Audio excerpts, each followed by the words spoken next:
Hello friends, இன்றைக்கி நாம் ரொம்பவே வித்தியாசமான கொத்தமல்லி சட்னி எப்படி செய்யலான்னு பார்க்கலாம். இது ரொம்பவே டேஸ்ட்டாக இருக்கும். இதுக்கு முதல்ல நீங்கள் கடாயை சூடு பண்ணிக்கோங்க. கடாய் நல்லா சூடானதும் இதில் 3 டேபிள் ஸ்பூன் எண்ணெய் விட்டுக்கோங்க. எண்ணெய் நல்லா சூடாகட்டும். எண்ணெய் நல்லா சூடானதும் இதில் 1 டீஸ்பூன் கடலைப்பருப்பு சேர்த்துக்கோங்க. 1 டீஸ்பூன் கருப்பு உளுந்து சேர்த்துக்கோங்க. இது ரெண்டும் நல்லா பொன்னிறமாக வர்ற வரைக்கும் நல்லா வதக்கி எடுத்துக்கோங்க.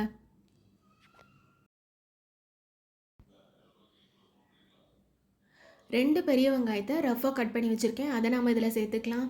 இந்த வெங்காயம் நல்லா கண்ணாடி பதம் வர்ற வரைக்கும் நல்லாவே வதக்கி எடுத்துக்கலாம். இதில் இப்போது நான் 1 துண்டு இஞ்சி, 1 பல்லு பூண்டு சேர்த்துக்கிறேன்.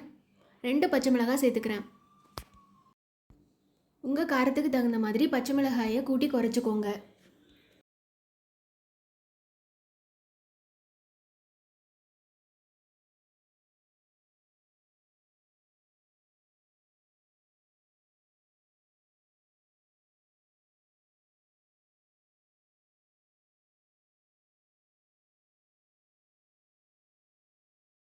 ஒரு தக்காளியை கட் பண்ணி வச்சுருக்கேன். அதையும் நம்ம இதில் சேர்த்துக்கலாம்.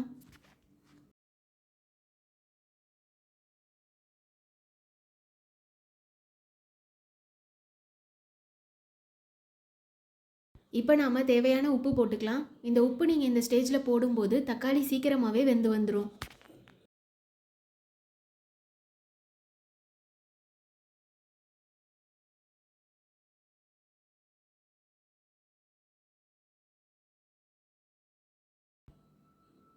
இப்போ நான் இதில் 1 கப் கொத்தமல்லி சேர்த்துக்கிறேன்.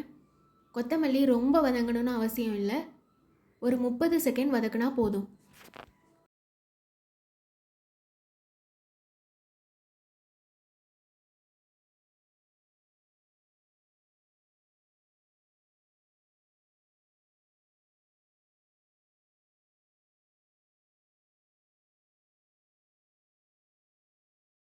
எல்லாமே நல்லா வதங்கி வந்துட்டு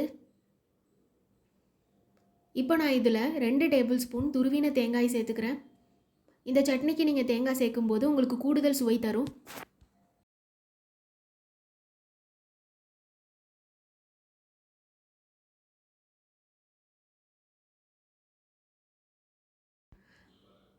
அவ்வளோதான், இது ரெடி ஆகிடுச்சு. இதை நாம் ஒரு மிக்ஸி ஜாருக்கு ட்ரான்ஸ்ஃபர் பண்ணிக்கலாம். கொஞ்சமாக தண்ணி விட்டு கொஞ்சம் கொரப்பாக அரைச்சி எடுத்துக்கோங்க. இதுக்கு சின்னதாக நம்ம ஒரு தாளிப்பு ரெடி பண்ணிடலாம். இதுக்கு நீங்கள் கடாயை சூடு பண்ணிவிட்டு இதில் 2 டேபிள் ஸ்பூன் நல்லெண்ணெய் விட்டுக்கோங்க. நல்லெண்ணெய் நல்லா சூடானதும் இதில் 1 டீஸ்பூன் கடுகு, 1/2 டீஸ்பூன் கருப்பு உளுந்து, கொஞ்சமாக கருவேப்பிலை சேர்த்து இதை சட்னியில் சேர்த்துக்கோங்க. அவ்வளோதான், ரொம்பவே சுவையான கொத்தமல்லி சட்னி ரெடி ஆகிட்டு. கண்டிப்பாக உங்கள் வீட்டில் எல்லாருக்குமே இந்த சட்னி ரொம்ப பிடிக்கும். உங்களுக்கு இந்த வீடியோ பிடிச்சிருந்ததுன்னா லைக் பண்ணுங்கள், ஷேர் பண்ணுங்கள், சப்ஸ்கிரைப் பண்ணுங்கள்.